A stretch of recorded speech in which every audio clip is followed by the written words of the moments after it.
चलिए बच्चों, आज हम सीखेंगे कि how to prepare a final accounts. जब हम फाइनल अकाउंट्स अपने बनाते हैं, कौन कौन से trading account, profit and loss account और बैलेंस शीट, उसका तरीका क्या है क्वेश्चंस करने का, जिससे कि हम क्वेश्चंस को टाइमली कर सकें और हमारा जो क्वेश्चन है वो एक ही बार में करेक्ट हो जाए। क्लियर हो गया कि नहीं हो गया? तो वो स्टेप्स ले रखे हैं, मैंने आपको 5 स्टेप बता रखे हैं यहाँ पे कि अगर आप इस स्टेप से करोगे तो आपका जो आंसर है वो पहली बार में आपको क्या बैलेंस शीट आपकी मैच कर जाएगी और आपका एक्यूरेट आंसर आएगा। क्लियर हो गया? और जो आपको टाइम लगेगा वो टाइम भी क्या होगा, आपका स्टैंडर्ड टाइम होगा, आपको ज़्यादा टाइम भी लगने वाला है। क्लियर हुआ?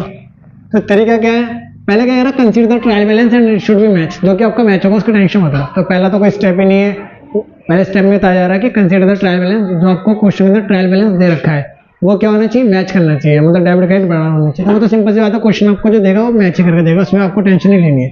तो पहला तो हमारा हो जाता है स्टेप। पहला स्टेप क्या है? Second step, that is most important step. क्या कह रहा है?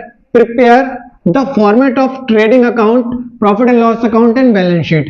कह रहा है आपको तीनों के फॉर्मेट एक साथ बनाने हैं। ऐसा नहीं करना कि पहले आप ट्रेडिंग कंप्लीट कर लो, फिर प्रॉफिट एंड लॉस कंप्लीट करो, फिर देन बैलेंस शीट कंप्लीट करो। आपको तीनों के तीनों जो अकाउंट है साइमल्टेनियसली एक साथ ही बनाने हैं। क्लियर हुआ?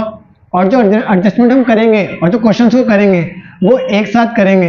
एक साथ का मतलब क्या, आइटम वाइज करेंगे कि हमारे जो आइटम दे रखी जिस अकाउंट में आएगी उस अकाउंट में डालेंगे। यानी कि पहले हम ट्रेडिंग अकाउंट की आइटम छाटेंगे कौन कौन सी है, फिर प्रॉफिट लॉस की, फिर हम बैलेंस शीट में लायबिलिटी एसेट को छाट के डालेंगे। ऐसा बिल्कुल भी नहीं करना। अगर आप ऐसे करोगे तो आपका पेपर जरूर छूटने वाला है, आपका इतना समझ लेना आप। क्लियर हुआ यहाँ पे? तो आपको क्या करना है, जो प्रिपेयर करना है फॉर्मेट वो तीनों के बनाने, ट्रेडिंग, प्रॉफिट एंड लॉस और बैलेंस शीट, तीनों के एक साथ फॉर्मेट बनाओगे। फॉर्मेट बनाने से सिर्फ काम नहीं होगा कि जो आप क्वेश्चंस करोगे वो साइमल्टेनियसली करोगे, जिसकी जो आइटम उसमें डाल दोगे। आपको बिल्कुल भी ऐसा नहीं करना कि पहले ट्रेडिंग को क्लोज करोगे, फिर प्रॉफिट लॉस को, फिर बैलेंस शीट को। आइटम वाइज करना। आपको जो आइटम आ रही है उसके, जैसे सेल आया तो सेल आप ट्रेडिंग में डाल दोगे, देन आपका रेंट आ गया तो रेंट आप किस में डाल दोगे, प्रॉफिट लॉस में डाल दोगे। बाई चांस कोई मशीनरी आएगी तो मशीनरी बैलेंस शीट में डाल दोगे। इस तरीके से करना है आपको। क्लियर हो गया? जैसा क्वेश्चन दे रखा है उस क्वेश्चन का अकॉर्डिंग चलना है आपको। फिर कह रहा है all the adjustment should be posted twice, इस वर्ड में मार्क कर लेना, twice in the final account, कि जितनी भी जो एडजस्टमेंट है फाइनल अकाउंट में कितनी बार जाएंगी, 2 बार। कितनी बार जाएंगी? 2 बार। हर एडजस्टमेंट की एंट्री आपको 2 बार करनी है। माइंड के अंदर बैठा लो, कसम खा लो चाहे, आपको आगे नहीं बढ़ना जब तक कि हर एंट्री की एंट्री आप कितना ना कर दो। हर एडजस्टमेंट की एंट्री 2 बार। कितनी बार? 2 बार। हर एडजस्टमेंट की एंट्री कितनी बार करनी है आपको? 2 बार करनी है, तभी आप आगे बढ़ोगे। क्लियर हो गया यहाँ पे? फिर उसके बाद क्या कह रहे हैं कि आप क्या ट्रेडिंग को क्लोज करो। ट्रेडिंग को क्लोज करने के बाद जो आपका ग्रॉस प्रॉफिट है उसको ट्रांसफर कर दो प्रॉफिट एंड लॉस अकाउंट में, एंड देन जो आपका नेट प्रॉफिट निकल गया है प्रॉफिट एंड लॉस को, उसको क्या कर दो, नेट प्रॉफिट एंड लॉस जो भी निकल के आएगा उसको कैपिटल में से क्या कर दो, प्लस या माइनस कर दो। क्लियर हो गया यहाँ पे?